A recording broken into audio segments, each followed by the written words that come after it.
জৈব পদ্ধতিতে গড়ে উঠছে পুষ্টি বাগান, মহিলাদের হাতে নতুন আয়ের দিশা। পূর্ব কলকাতার বিস্তীর্ণ জলাভূমি এলাকায় জৈব পদ্ধতিতে বাড়িতেই পুষ্টি বাগান তৈরির অভিনব উদ্যোগ নিয়েছে শস্য শ্যামলা কৃষি বিকাশ কেন্দ্র। এর ফলে স্থানীয় মহিলাদের সামনে খুলে গিয়েছে আয়ের নতুন পথ। এক্ষেত্রে মাটির গুরুত্ব তো যথেষ্ট, কারণ মাটি যদি ঠিকঠাক না হয়, যাই ওনারা করতে যান না কেন সেটা ভালো হবে না।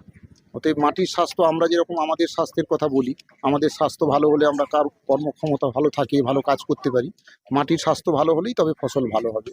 এবং সেক্ষেত্রে মাটির স্বাস্থ্য ভালো হতে গেলে যে জিনিসগুলোর উপরে গুরুত্ব দেওয়ার দরকার, মাটির জৈব পদার্থ কতটা আছে, মাটিতে অম্লত্ব আছে কিনা, মাটিতে কোনো লবণাক্ত ভাব আছে কিনা, এই জিনিসগুলো দেখা এবং কেঁচো সার তৈরি করে পরিমাণ মতো কেঁচো সার ব্যবহার করা। কারণ মায়েরা যে চাষটা করছেন সেখানে মূলত সবজি চাষ করছেন, অতএব এই সবজি চাষে মাটিতে কিন্তু জৈব সারের গুরুত্ব অপরিসীম।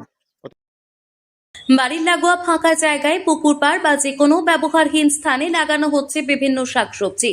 লাল শাক, মূলো শাক, সর্ষে শাক, মটর শাক, পালং শাকের পাশাপাশি চাষ করা হচ্ছে ঢেঁড়স, বেগুন, ওলকপি সহ নানান সবজি। সোনারপুর ব্লকের খেয়াদহ অঞ্চলে নেওয়া হয়েছে এই উদ্যোগ।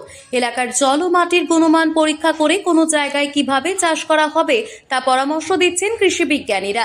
প্রয়োজনীয় দিক নির্দেশ থেকে শুরু করে জৈব চাষের ওপর প্রশিক্ষণ, সবেতেই সাহায্যের হাত বাড়িয়ে দিচ্ছেন বিশেষজ্ঞরা। উপকার তো অনেক কিছুই হয়েছে। প্রথম কথা, আমরা মানে নিজেদের পায়ে দাঁড়াতে পারছি, ইনকাম করতে পারছি।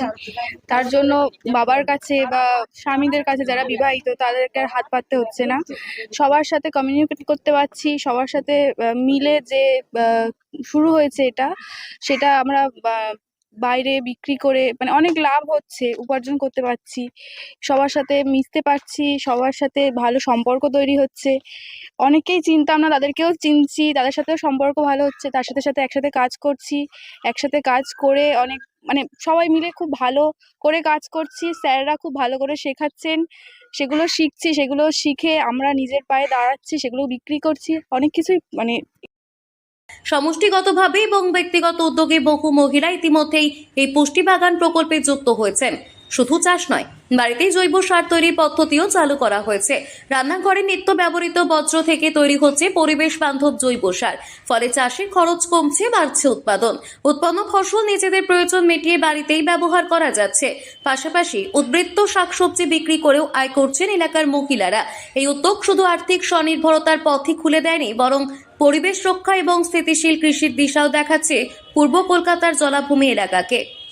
দক্ষিণ 24 পরগনার সোনারপুর থেকে সুমন সাহার রিপোর্ট, লোকাল 18 বাংলা।